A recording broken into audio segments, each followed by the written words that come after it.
হ্যাঁ, এরকম আওয়াজ আমরা অনেক পাইছি। রাতে বৃদ্ধরা অনেক চিল্লাইতো, আমরা মনে করছি ওরকমই আওয়াজ। তো আমরা যখন প্রতিবাদ করতে গেছি, আমাদের নামে আরও মিথ্যা হয়রানি মামলা দিয়েছে। আমরা ২ বছর মামলা নিয়ে অনেক কষ্ট ছিলাম। আমাদের শুধু কোনো কারণ ছাড়া একটা মামলাতে হয়রানি মামলাতে আমরা ছাত্রলীগের অনেক ছেলেদের অনেক হয়রানি করা হয়েছে। রাতের বলে রাতে 12টার পর মানে একটা বৃদ্ধ মানুষকে হয়তো বা মারলে বা তাকে টর্চার করলে যেরকম একটা আওয়াজ হয় সেরকম আওয়াজ পেতাম আমরা, কান্নাকাটির আওয়াজ পেতাম। ওদের অ্যাক্টিভিটি বলতে গেলে আপনি এখনও দেখতে পাবেন উনি সন্ধ্যা হলেই ওনার 10 থেকে 7 থেকে 8টা স্পেশাল বডিগার্ড আছে। উনি বডিগার্ড ছাড়া রাস্তায় বের হন না, এখনও আছে ওনার বডিগার্ড। এবং ওদের যে স্টাফ আছে ওদের স্টাফ দেখে একটা গুন্ডা পালা। এবং যদি কোনো কিছু 19 থেকে 20 হয়, কথা বলার আগে তার মারতে শুরু করে। কথা বলার আগে এবং অত্র এলাকায় ময়মুরগি থেকে শুরু করে এবং মা বোন যারা আছে সবাই জানে এটা, মানে কিছু হলেই সে মারধর শুরু করে। অত্র অনেকেই তার কাছে মনে করেন যে এইটার শিকার হয়েছে, মানে আমরাও সেটা শিকার হয়েছে। মিথ্যা মামলা আমাদের 2 বছর ফাঁসাইছে। ফাঁসানোর পরে মনে করেন যে এক প্রকার যখন আমরা জিনিসটা মীমাংসা করতে চেয়েছি, আমাদের ফ্যামিলি গার্ডিয়ান তাদের কাছে অনেকবার গেছে মাপ চাওয়ার জন্য। আমাদের ফ্যামিলিরাও মাপ চেয়েছে, তাদের কাছে হাত পায়ে ধরে মাপ চেয়েছে, আমরাও মাপ চেয়েছি। তাদের একটাই কথা, তাদের টাকা দাবি করছে 30-40 যে যেভাবে টাকা দিতে পারছে। আমরা লাস্ট পর্যায়ে 2 বছর মামলা টানার পরে আমরা সবাই টাকা দিয়ে তাকে থানায় নিয়ে যে স্পেশাল গাড়িতে করে থানায় নিয়ে গেছি, কোর্টে নিয়ে গেছি। কোর্টে নিয়ে যাওয়ার পর মামলা উদ্ধার করছে এবং সে একটা মুসলিকেও নিছে। এরপর থেকে যদি আমার এখানে কোনো কিছু হয়, পুরো দায়িত্ব আমাদের ঘাড়ে সে দিয়ে দিবে। এরপর থেকে আমরা তার বিষয়ে কোনো কথা বলতে পারি না, কিছু বলতে পারি না। এবং যদি কেউ কথা বলতে যাবে, কিছু বলতেও যায়, কথা বলার আগে তার স্টাফ তাকে মারতে শুরু করে। আর তার একজন প্রফেশনালি মানে লাঠিয়াল তারা তৈরি করেছে, কোনো স্টাফ নেই এখানে। কেউ বলবো না তার স্টাফ, এক একটা গুণটায়। এবং সে 24 ঘন্টায় ইরেক্টেড, 24টা ঘন্টায় ইরেক্টেড থাকে। তার কথাবার্তা চালচলন দেখলে একটা নরম মানুষ বুঝতে হবে। সুস্থ মস্তিষ্ক মানুষের দ্বারা এরকম কথাবার্তা পসিবল না। এলাকায় তো থাকতে হলে ময়মুরব্বী আছে, অন্যান্য সমন্বয় ব্যক্তিরা আছে, সে কাউকে গণা ধরে না, কাউকে গণা। তার একটাই কথা, আমার উপর মোবাইল পর্যন্ত হাত আছে, আমি এখনই ফোন দিলি কাদের সাহেব আমার ফোন ধরবে।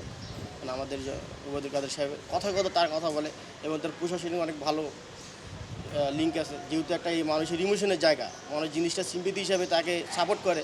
কিন্তু এখানে কি হয়, অত্র এলাকার মানুষ ছাড়া আশেপাশের মানুষ কেউ জানে না।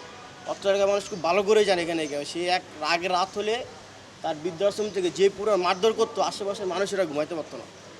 সে নেশা করে এসে তার যে অসহায় শিশুরা বা বাপ মা ছিল তাদেরকে মারধর করতো কথা না শুনলে। অত্যাচার মানে সবাই জানে এটা।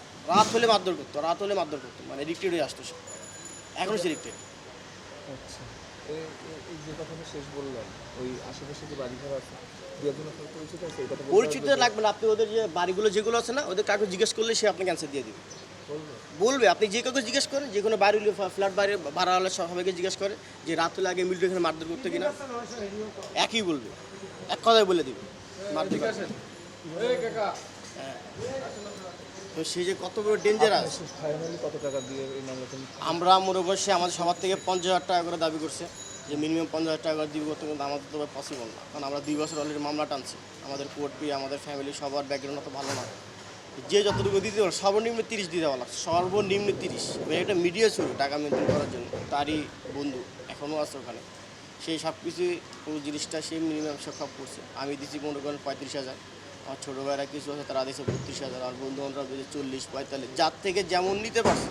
মানে মামলার আসামি অজ্ঞাতনামার থেকে কম দিচ্ছে। টোটাল নিচ্ছে সে 11 জনের কাছ থেকে।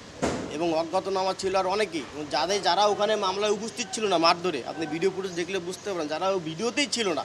আমার অনেক বন্ধু বান্ধব আছে ভিডিওতেও ছিল না, আমি এখনগুলো দেখাতে পারবো। তার নামেও মামলা দিয়ে দিছে, সে কিন্তু ভিডিওতেও ছিল না। ওই অত্র এলাকায় ছিল যেদিন মামলা মারামারি হয়েছে, তার নামে, কারণ তার আগে থেকে 15-17 ছিল, তার নামে মামলা দিয়ে দিছে। সে কোনো কিছু হইলেই এভাবে অত্যাচার মানুষের যে পরিমাণ হয়রানি করে ভাই, এটা মানে বলার বাইরে। এটা আমরা মনে করেন যে এক প্রকার অভ্যস্ত হয়ে গেছে। হ্যাঁ, শিক্ষার পরে আওয়াজ পাইতো, শিক্ষার পরে কি ধরনের আওয়াজ? কান্নাকাটি? কান্দাকারি পারে পরে মরে তো একদিন 2-3টা করে মরে। যে আমাকে দিয়েছিল চাঁদাবাজি, ভাঙচুর, বিনা অনুমতিতে প্রবেশ। এখন আমি তো ছিলাম না, আমি আইসা শুনি যে আমার নামে মামলা হয়েছে। দেন আমাকে ধরছেও যে এই পুলিশ, উনি বলছে যে অজ্ঞাতনামাতেই ধরছিল। আমার নাম জাস্ট ছিল, এর জন্য আমাকে ধরছে। আমার কোনো ভিডিও অডিও কোনো ক্লিপ ছিল না, আমাকে জাস্ট অজ্ঞাতনামা সন্দেহভাবে ধরে নিয়ে গেছে, আমার নাম দিয়েছে মামলায়।